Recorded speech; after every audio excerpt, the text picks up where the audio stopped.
Question 6 में हमने check करके बताना है कि क्या -150 इस अर्थमेटिक प्रोग्रेशन की एक टर्म है या नहीं है। अर्थमेटिक प्रोग्रेशन क्या है? 11, 8, 5 एंड सो ऑन।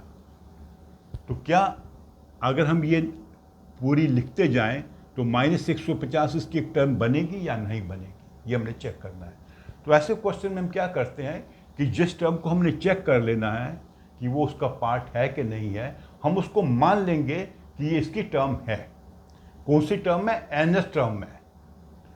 तो इसमें a है 11 फर्स्ट टर्म, d क्या है? कॉमन डिफरेंस, सेकंड में से फर्स्ट को घटाया -3, और nth टर्म को हमने माना है 150 -150। तो हमने चेक करना है कि ये है या नहीं है।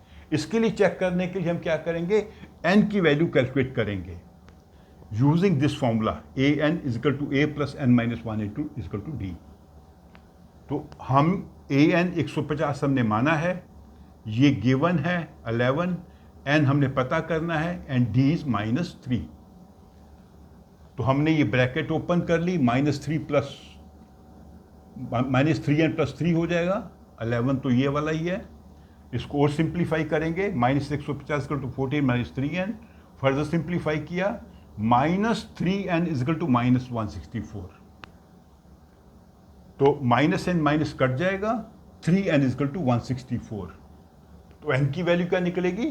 164 को 3 से डिवाइड करना पड़ेगा, 54 2/3। तो n जो वैल्यू निकली है हमारी इस क्वेश्चन में वो एक फ्रैक्शन है, लेकिन n फ्रैक्शन नहीं हो सकता, n होल नंबर होगा। जैसे ये फर्स्ट टर्म है, सेकंड टर्म है, थर्ड टर्म है, फोर्थ, फिफ्थ, सिक्स्थ, ऐसे चल के नंबर चलेंगे, 10th, 12th, 15th।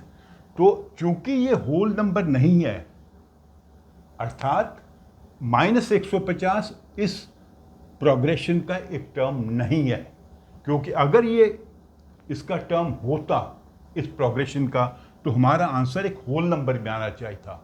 कोई एक नंबर हमें मिलता जो बताता कि ये कौन सी टर्म है। ओके, तो इसमें आपने ध्यान रखना है कि अगर आपका answer that is value of n एक होल नंबर आएगा तो जो आपको टर्म दी गई है वो अर्थमेटिक प्रोग्रेशन का पार्ट होगी। अगर आंसर होल नंबर नहीं है तो it is not part of that progression. तो हम आंसर लिखेंगे -150 is not a term of the AP।